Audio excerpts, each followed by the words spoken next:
Hello, fellow pro wrestling fans. My name is Freddie Frederickson. A State of Pro Wrestling special episode tonight. MAW Grand Slam 5 Rewind tonight. MAW commentator Andrew James joins us. How you doing? Yo, I'm doing good. I'm doing good out here. Snow flu, but it's going away quick. Oh yeah, a little cold out there yet. We got a big night tonight. Woo! Big night tonight. 2 MAW live. The Grand Slam 5 rewinds tonight, 5 p.m. Like the attire. We're ready. Bringing the freshest gear. If you make gear and you want us to wear it and you're willing to pay us money, not the MAW, I'm just wearing this tonight out of love, but I'm willing to sell myself in the future. My name is Freddie Frederickson. Let's get into this Grand Slam 5 rewind. Andrew, let's kick this off. Let's kick this off with you. Get a little intro on you. How and when did you get started in your role with MAW? I've been with MAW pretty much since their inception back years and years ago when they were doing shows in the Buff in Big Lake. They asked me to come out and do sound. Well, at a couple shows later, the person that I had the stuff with, him and I had a nasty falling out. So I had to distance myself, and I didn't do a lot for wrestling for years. When I got my own equipment, then I could start doing more MAW shows, and then the pandemic happened. When we came out, our first show was Isle Days, and Eli was like, oh God, we don't have anybody else to do commentary. I just stuck my hand up. I'll do it. From there, it was a call from Dave like 2 days later saying, "That was freaking awesome. Can we get you to do this on a permanent basis?" Yeah, I can do that.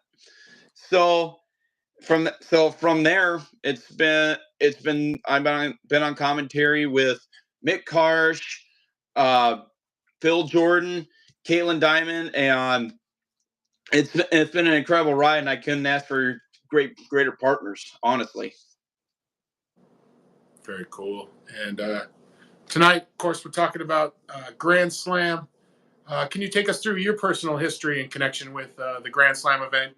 Arguably, MAW's biggest event each year. So I did go to the first one. I bought a ticket, and then Carol Castle, she had to leave, so she said, here's my pass. So I go back, and everybody's like, oh, hey, Andrew's here, hey, Andrew's here. So I got to talk with a lot of guys back then, the Jacob Savages, the Orin Vites. Wow. And then I went to the one the next year, and I had a good time at that one. We had Russell Rogue with that one. Number 3, I did not attend because of family reasons.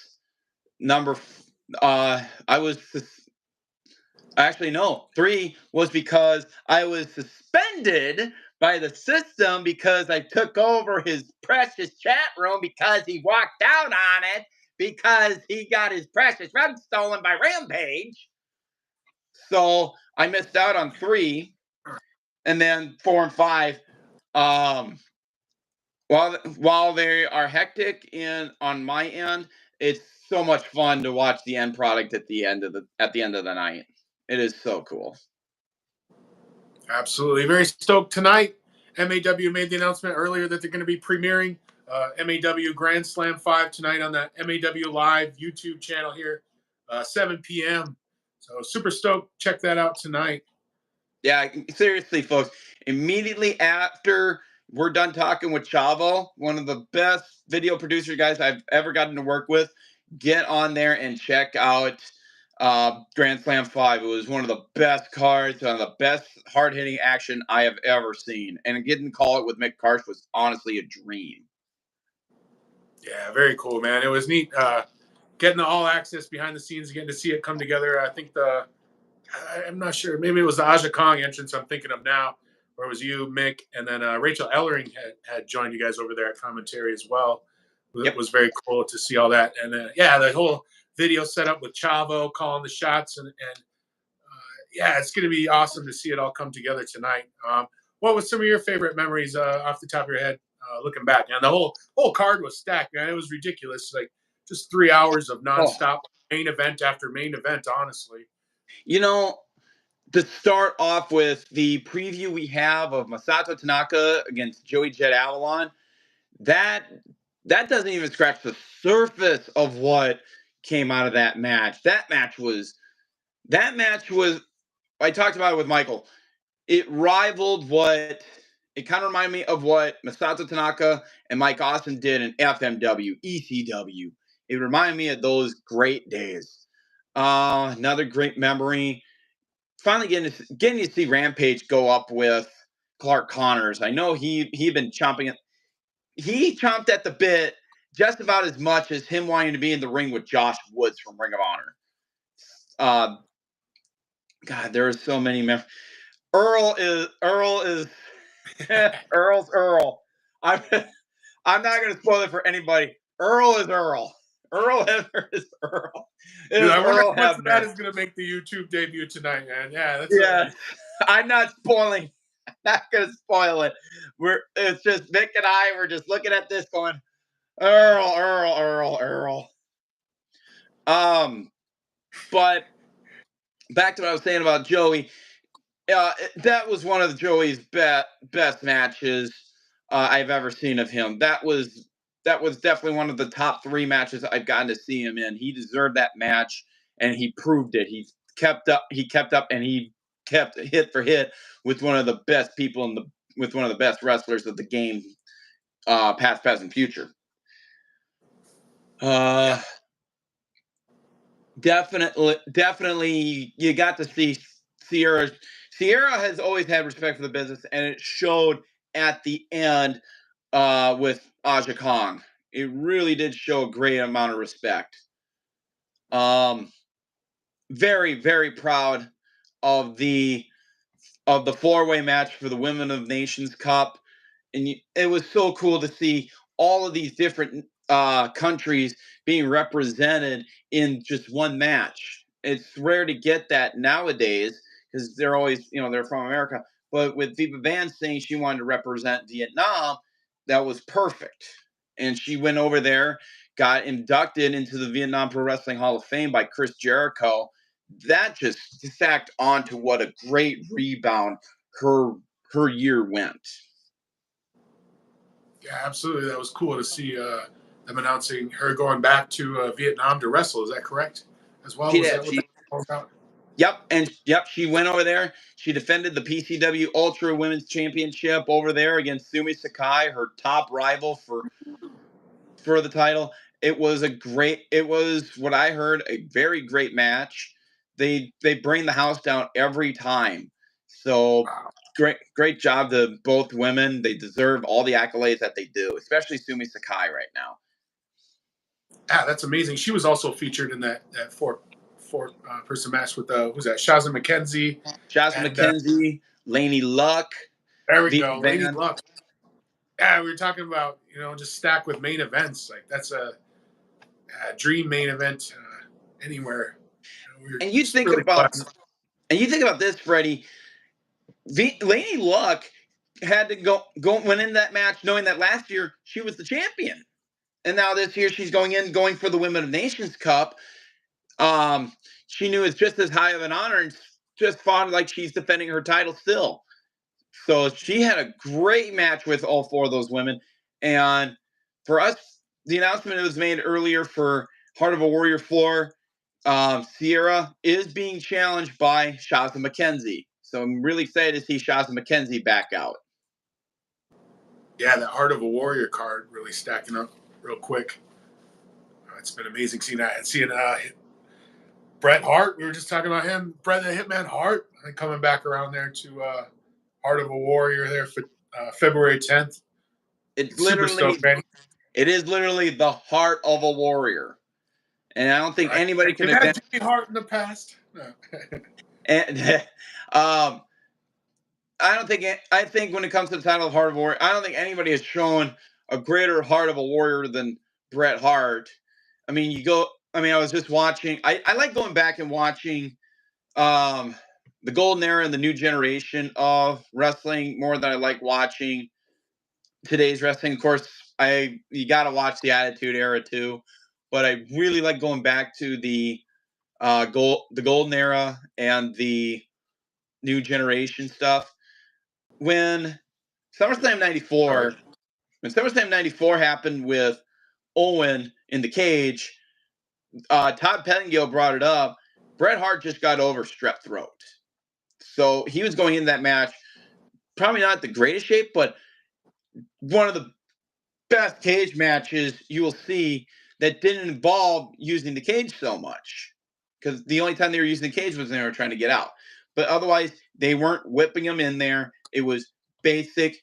It was just not even basic. It was advanced wrestling that you would probably see those two doing in Stu Hart's dungeon. You go back to just before the Royal Rumble of '92, Bret had a fever. He still went out there, lost the Intercontinental title to the Mountie, but he said, these fans paid to see me. I'm going out there to go give these fans what they paid for. Nice. And that's what it's about on that level. It's like there's no days off for those sort of people on that level. And that's much respect. Yeah, so excited to see Bret Hart. Hopefully be able to ask him a couple questions, but understandably, man, yeah, he's just one of those like Mount Rushmore people in my mind. My dream match, my fantasy match was always to be able to see Bret Hart versus Rob Van Dam. I always thought that would have been my ultimate like dream match. That's one of those matches that is the ground guy against the high flyer. And those matches have always produced some of the best matches, some of the matchups. You can have the high flyer against the high flyer, and they stay on the ground. Some of the best ground people, they keep it up on their feet, but it's always the ground guy against the high flyer that have always produced the best matches. Look at Brett and Sean, best example. Yeah, they're just such a pure wrestler, and just fundamental wise and everything. Just everything, the strikes, the offense. Just it was great to see him. Grateful to come up in that era. Let's see. Should we jump around a bit, or you want to continue talking about the card? Grand Slam 5. Let's keep. We'll keep talking about. We can keep talking about the card. We got time. Okay. Let's start off with the Battle Royal. Some huge moments in that. What were some of the takeaways personally for you? The PD party never ends. Okay, the PD party never ends, buddy, until you go into the Kingpin. You want to see you see somebody who's going to be the dominant force of wrestling in the Midwest for the next few years. Kingpin is going to be a major dominant force, and if he's got the backing of JJ Rogue, this is going to make for some. It's going to make for some bodies laying in the street. Spider Baby has shown why he's one of the best veterans of the business for years. He kept his strategy smart. He kept out of the ring, threw the guys out over the top, helped throw the guys over the top, stayed on the outside. He never got in the ring until towards the end. And it was nice to see that throwback with Spider Baby and Leonard, who had been there since day damn one. Yeah, very cool. Some great moments there. Yeah, I'm glad you brought all those up. That's exactly what I was going to talk about. Yeah, that huge Kingpin moment. Seeing what sort of will come of that moving forward in MAW. Yeah, it was great to see the PD party. Huge PD fan myself. Seeing Misa Kate in there defending the title. Some huge names, and we were really lucky to have that level of the Battle Royal going on. And a congratulations to Rachel Armstrong. You couldn't ask for a finer example of that, of a woman like that. Just keeps a smile up, keeps a great attitude at all times. Very good, very awesome to have her around. Yeah, it was great to see, especially on the show, raising funds for the Women of Nations shelter to see that female presence, in the main event, co-main event, and the battle royal. And then we also seen that in the tag team match. We had the new Minnesota Wrecking Crew, which I really loved, comprised, and the fans really were just going absolutely nuts for ODB and Rachel Ellering. That was great to see as they took on Blonde Force Trauma. It's hard. It's really hard to, because I remember in the days when ODB was kind of going against a lot of the great talent in Impact Wrestling, was going back to TNA Wrestling. Thank God. ODB was still beloved out here. She will never be hated out here. Never. You can you can be as big a hater as you want. You're still gonna have your base crew here, and they're still gonna have love and appreciation for you. Oh, yeah, it was very cool. Just a couple of Minnesota favorite sweethearts, and a couple of women that could beat up anybody in the dark alley after the bar. Just a huge pop for them. I'd love to see them in the future again. Yeah, never ever sleep on somebody like Ray Lynn. Looks skinny, but she can hit, man. Oh my God, she can smack the taste right out of your mouth. Heather Monroe, Killer Bay, killer hits. So all four of those women you need to be careful for. And it was awesome. Again, you mentioned it, having Rachel Ellering on commentary for the last two matches. That was great, and especially with her further in-depth history into Japanese pro wrestling for women. Ooh. Nice, man.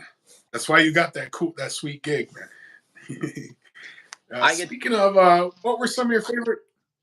I got to work with some of the best people on commentary. I get to work with them back, and I get to talk with them backstage. I don't like hearing about matches. I love hearing about the road stories too. It's so cool to hear the road stories. That's right. That's why Joe Supiak and we get along so well, because he knows I love that. I love the road stories. I love the old days of the territories. Those are some of the best stories. Very cool, man. Yeah. It'd be fun to get a roster, get a list of the old timers, and kind of get some of those stories. I was just sorry, I just brought up Eddie Sharkey and some of my friends. I was moving, and they were like, the City Pages, 1994, 1995. There's a issue with Eddie Sharkey telling some great old school stories, and I was like, man, like if you could even get like two or three, seeing the Von Erichs movie coming out, you're like, man, if we could just get like two or three semi-true Eddie Sharkey stories, he could protect the innocent or the guilty. Like what kind of epic movie Eddie Sharkey tale could be put out there. But yeah, definitely cool. He's got all the stories he's got on the rookie days of Rick Rude, Mr. Perfect, the Road Warriors, Scott Norton. Right. He could write a book called the Sharkey Diaries, the Sharkey Stories, and it would sell out here in a heartbeat. If you saw Eddie Sharkey, you go out and get that book. I'd hope he would write some of those stories. Yeah, there we go, man. There we go. Maybe we're on to something. What were some of your favorite stories or favorite angles leading in? We've seen the title match get shifted around. Paul Vert originally versus Cordoba. Cordoba taken out, and Drago put in his place, kind of in Johnny's corner. Can you kind of take fans along with that whole developing story between Johnny and the issues with MAW and whatnot? So Johnny Oxbow, he reached out to Cordoba after Cordoba has had a really hard time trying to cope with the fact that his partner has to step away. Much love and respect to Ying Mua. He was the greatest innovation champion we'll ever have. Him having to step away from the business really affected him as much as it did a lot of us. So it really upset him. And I think the bad part is Johnny Oxbow, he knew that he could twist little stories in here and there, and get Cordoba back into a mind frame where he's going to go and hurt Paul Verk and beat the living piss out of him. So we go back to March and Mango Madness, and that's when we first saw Cordoba come back.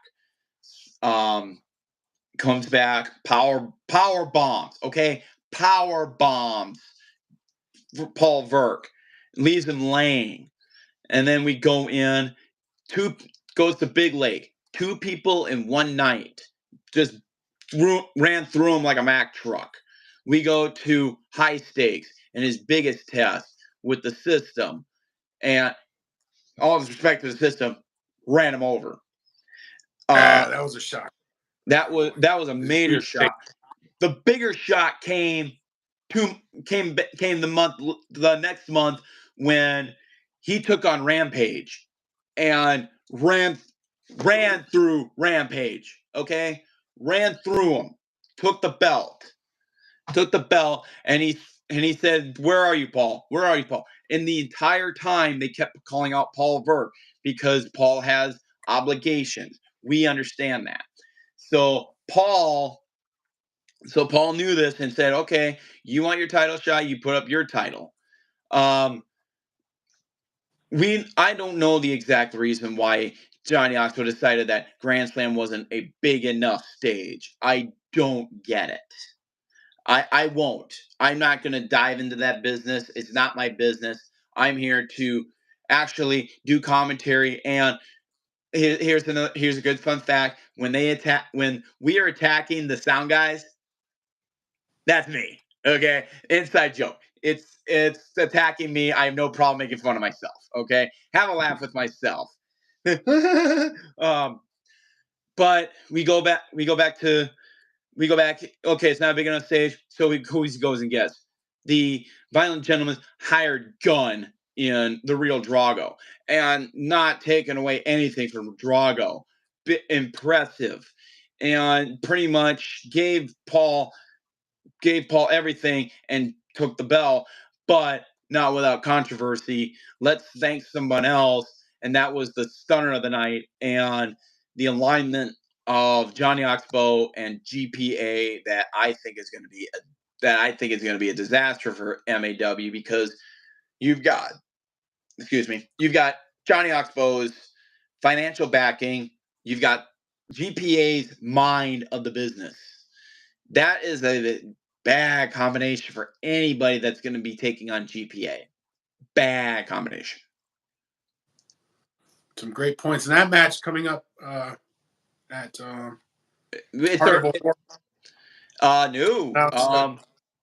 Garrison Creed will be challenging Drago at Horrible Warrior. And that one, that one's going to be a savory match. Right. Garrison Creed, if I'm not mistaken, he was the first ever MAW champion. Is that right? Yep. That's right. Very cool. Yeah, as far as he's gone, too, in the wrestling world, it's cool to see him coming back. Monumental match. It's cool to see him, and getting to see him as well at Steel Domain Wrestling, Ironheart Pro Wrestling. It's a great and I've had a great connection with Garrison Creed. Love him or hate him, he is going to be a monster in the business. Absolutely, man. A great talent. I'm a huge fan of Garrison. And then they also announced GPA would be taking on Paul Verk at Heart of a Warrior. So you're stunned? What's that? You're stunned by that statement? I'm not stunned. I'm saying it'll be interesting to see how Paul rebounds. And I tried to get a word with him a couple weeks ago when I was at the academy, and he was still kind of, just reeling angry from, I guess, dealing with it. It was just too soon yet, I guess. But understandably. Well, That's rough. If you think about it, Freddie, 500 days. Okay, 500 days. You are a fighting champion, and to lose the title that way, that's gonna sting.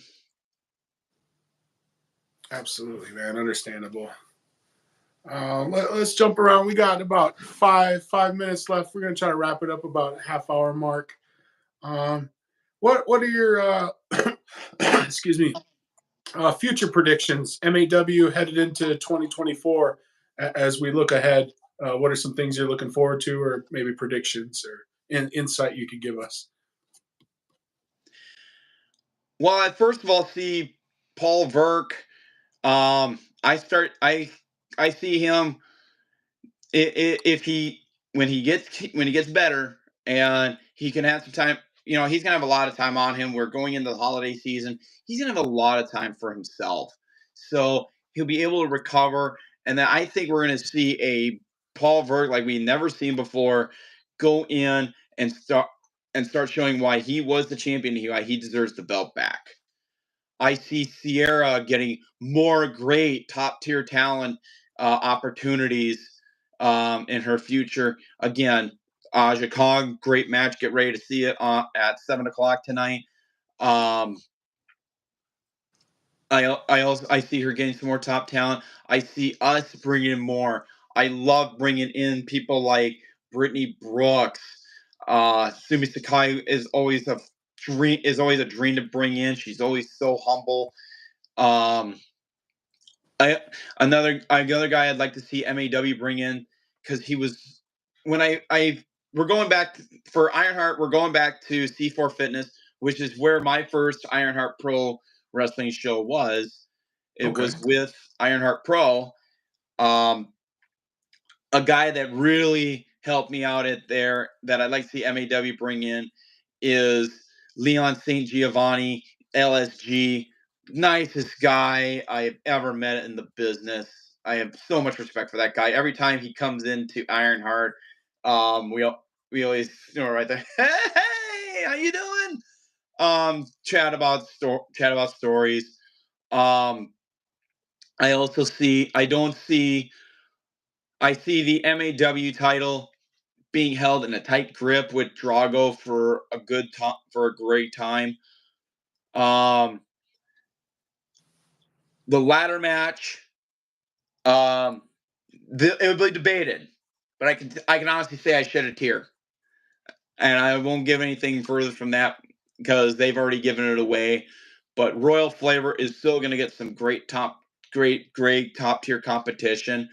I want to see them go against Dudley 2.0 again.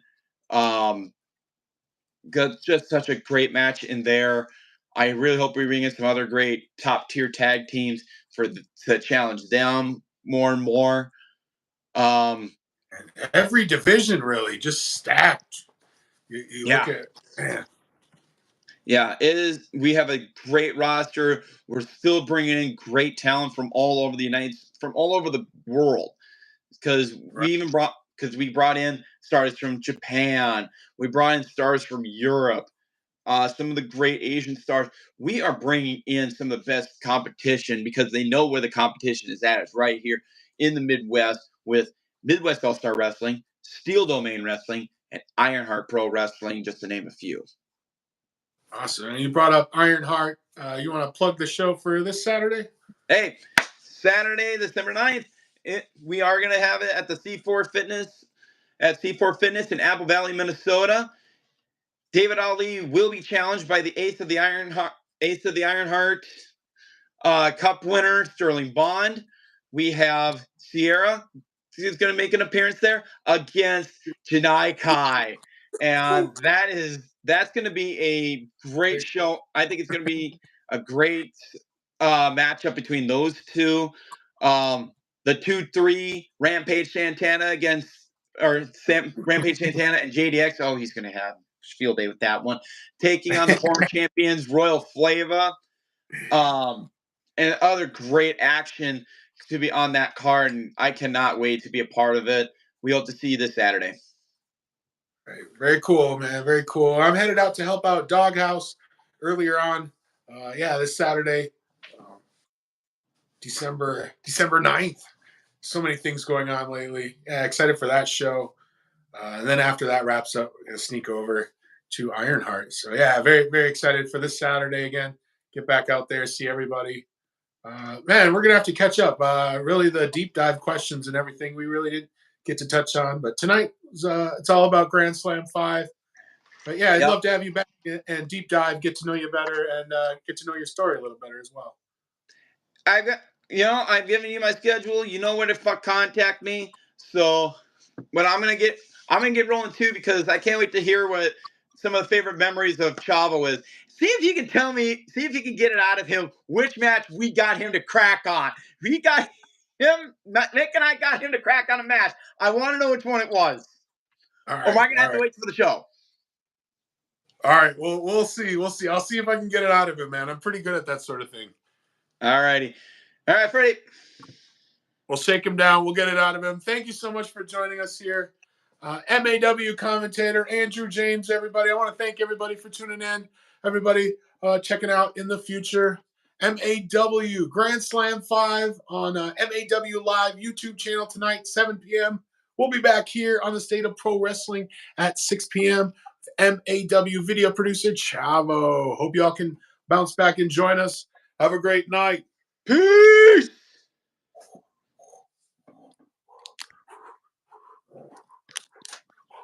Oh shit! Oh shit! PD party, PD party, PD.